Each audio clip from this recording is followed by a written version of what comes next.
Hello guys, তো চলে এসেছি আজকে আবারও একটা রিডিং সেশন নিয়ে। তো আজকে আমরা দেখব যে তোমার শত্রুরা এই মুহূর্তে তোমাদেরকে নিয়ে কি চর্চা করছে। তোমার শত্রুরা এই মুহূর্তে তোমাদের নিয়ে কি চর্চা করছে। ভিডিওটা ভালো লাগলে অবশ্যই লাইক শেয়ার কমেন্ট করতে ভুলবে না, চ্যানেলটাকে সাবস্ক্রাইব করে সাথে থাকবে, পাশে থাকবে।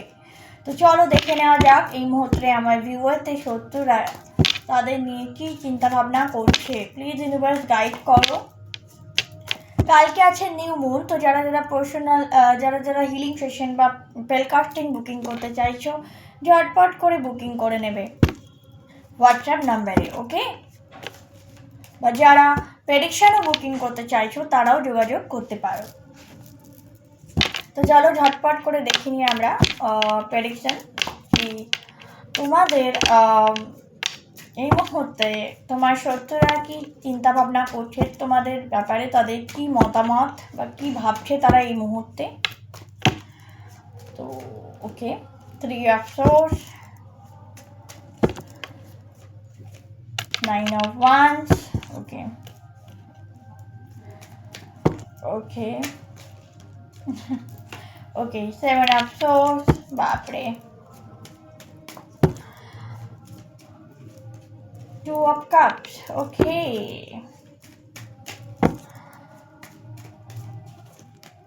the Chariot, or Ace of Pentacles, and bottom of the deck Ace of Wands, একদম। তারপরেও আছে লাভার্স, তারপরে আছে 4 of Wands, মানে খুবই ভালো খুবই ভালো তোমাদের জন্য খুশির খবর, অবশ্যই তোমাদের জন্য, শত্রুদের জন্য নয়। তো তোমার শত্রুদের মধ্যে কি ভাবছে, তারা ভাবছে প্রথমে তারা তোমাকে হার্ট করতে চেয়েছিল, তোমার রিলেশনশিপটা খারাপ, মানে তোমাকে কোনোভাবে ইমোশনালি হার্ট করতে চেয়েছিল, ঠিক আছে। তারা তোমার লাইফে প্রচুর ট্রাভেল আনতে চেয়েছিল, প্রচুর আপস অ্যান্ড ডাউন আনতে চেয়েছিল।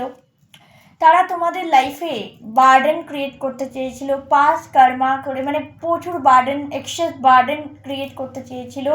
তোমাদের রিলেশনশিপে ভাঙতে চেয়েছিল, এক কথায় বিয়ে ভাঙতে চেয়েছিল কারো কারো এখানে। বাট তোমরা রিইউনিয়ন হয়ে গেছে, তোমাদের রিইউনিয়ন হয়ে গেছে, ডিভাইন তোমাদের রিইউনাইট করেছে। বা যারা এখনও রিইউনিয়ন হয়নি তারা খুব তাড়াতাড়ি উইদিন 2 মান্থ বা 2 সপ্তাহের মধ্যে, আমি শুনতে পাচ্ছি 2 সপ্তাহ থেকে 2 মাসের মধ্যে তারা রিইউনিয়ন করতে চলেছ। এবং তোমরা সমস্ত কিছু এই নেগেটিভিটি যেগুলো বললাম সেগুলোকে ওভারকাম করে মুভ অন করে গেছো। তোমরা অনেকে ক্যারিয়ারের ক্ষেত্রে সাকসেসফুল হয়েছো এবং তোমার লাইফে প্রচুর গ্রোথ আসছে। তোমাদের লাইফে লাভ লাইফে প্রচুর টুইস্ট আসছে, মানে প্রচুর লাভ আসছে তোমাদের লাইফে। রিলেশনশিপ আরও বেশি স্ট্রং হচ্ছে এবং হতে পারে কারো রিলেশনশিপ ম্যারেজ পর্যন্ত গড়াতে পারে, কারো রিলেশনশিপ এটা ম্যারেজ হতে পারে তোমাদের রিলেশনশিপ থেকে খুব তাড়াতাড়ি। এবং তার জন্য তোমরা অ্যাকশন নিতে আমি দেখতে পাচ্ছি, যার ফলে তোমার শত্রুরা প্রচণ্ডভাবে মর্মাহত যে তারা এত কিছু করার পরেও, এত টাকা খরচ করার পরেও তারা তোমায় কিচ্ছু করতে পারেনি। তুমি অ্যাজ ইট ইজ তোমার জায়গায় ঠিক আছো, সুস্থ আছো, ভালো আছো, তোমার রিলেশনশিপ ভালো আছে, ঠিক আছে। তারা যে সমস্ত বার্ডেন তোমার উপর ক্রিয়েট করতে চেয়েছিল এখন তারা সেগুলো ফেস করছে, তারা নিজেরাই সেই সমস্যাগুলো ফেস করছে, ঠিক আছে। তো চলো আরও কিছু গাইডেন্স দেখে নিই তোমার শত্রুপক্ষ এই মুহূর্তে কী করছে। 10 of Swords, তারা মনে করছে তারা যার কাছে গিয়েছে যে ব্যক্তি তাদেরকে ধোঁকা দিয়েছে, ঠিক আছে, তাদের এটা মতামত। তারা প্রচুর সেভিং যে ছিল তাদের লাইফে, সে সেভিংটা তারা নষ্ট করেছে শুধুমাত্র তোমাকে বিরক্ত করার জন্য অ্যাকশন নিয়েছে। এবং কিন্তু আলটিমেটলি তুমি এখানে তুমি protected, you are confident person. তুমি নিজে গ্রোথ করেছো, নিজে স্ট্যান্ড নিয়েছো এবং তোমার লাইফে প্রচুর পয়সা আসছে, টাকা পয়সা আসছে।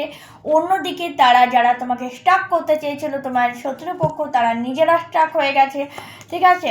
এবং তারা তোমার বিজয় পতাকা উড়েছে, মানে ঈশ্বরের অশেষ আশীর্বাদে তুমি বিজয় ধ্বজা উড়িয়েছ, ঠিক আছে।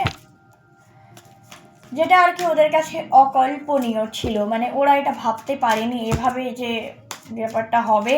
অ্যান্ড 3 of Wands, তারা এখন তোমার কাছ থেকে দূরে সরে যাওয়ার ভাবছি যে না, এবার আমরা ভাবছি যে থাক, এতদিন তো করে চেষ্টা করলাম, কিছুই তো হলো না, সো দ্যাট ছেড়ে দিই। মানে তারা এখন নিজেকে নিয়ে ব্যস্ত হতে চাইছে, যে তোমাকে তোমার প্রতি তার এই মুহূর্তে কোনো মনোযোগ দিতে চাইছে না। এবং অন্যদিকে তারা লাইফে যে সমস্ত সেভিংগুলো তারা, মানে তাদের লাইফে বড় একটা সেভিং তারা খরচা করে ফেলেছে, যার ফলে তারা ভীষণভাবে স্ট্রাগল করছে টাকা পয়সার ব্যাপারে, এবং নতুন করে তারা শুরু করতে চাইছে, বা হয়তো নতুন কারো কাছে তারা গেছে নিজেদের স্বার্থে বা নিজেদের ভালো করার জন্য, যেখানে হয়তো কি বলবো, মানে কাজ হয়নি, হয়তো কিছুটা আনক্ল্যারিটির মধ্যে রয়েছে যে কি হবে কি না হবে। মানে তুমি যে এত সাকসেস পেয়েছো সেইটা, মানে এবং অন্যদিকে তারা যে ফিনান্সিয়ালি লস করেছে, তারা যে এই সমস্তটাকে তারা ফেস করছে, তারা মানে ধ্বংসই হয়ে গেছে, অর্থনৈতিক দিক থেকে পুরো ভেঙে গেছে।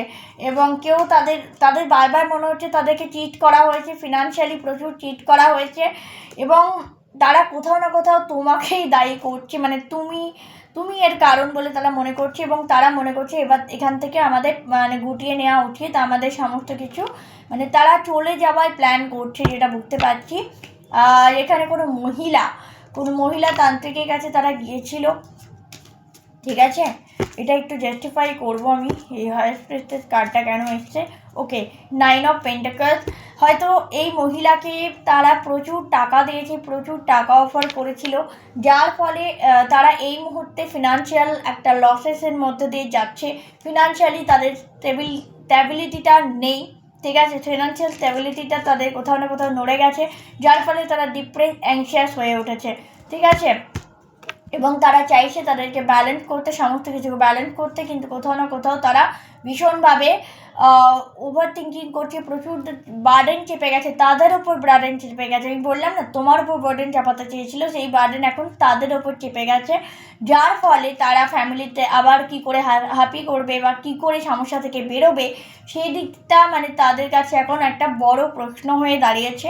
যার জন্য এই মুহূর্তে তারা তোমার দিকে যত না কনসেন্ট্রেট করছে বা যত না তোমার দিকে স্পাই করছে, তার থেকে বেশি তারা নিজের স্টেবিলিটির ওপর কী করে স্টেবল হবে ফিনান্সিয়ালি সেটা ভাবছে, বা এটাও ভাবছে। অনেকের ক্ষেত্রে দেখতে পাচ্ছি যে এই বাড়িটা বিক্রি করে দেবে নাকি, এই বাড়িটা ছেড়ে দেবে নাকি, এই ধরনের কথা তারা ভাবছে।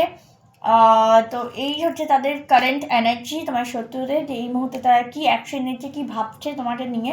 তো ওভারঅল এনার্জি দেখতেই পাচ্ছ, তোমাদের সামনেই কার্ড শাফল করেছি, তোমাদের সামনেই বের করেছি। তো this is the reading, hope it resonate with you. আর যদি ভালো লেগে থাকে লাইক শেয়ার কমেন্ট করে দাও, চ্যানেলটাকে সাবস্ক্রাইব করে পাশে থাকবে। আবার দেখা হচ্ছে নেক্সট কোনো ভিডিওতে, ততক্ষণের জন্য টিভলিতে হ্যাপি। জয় শ্রী কৃষ্ণ, রাধে রাধে।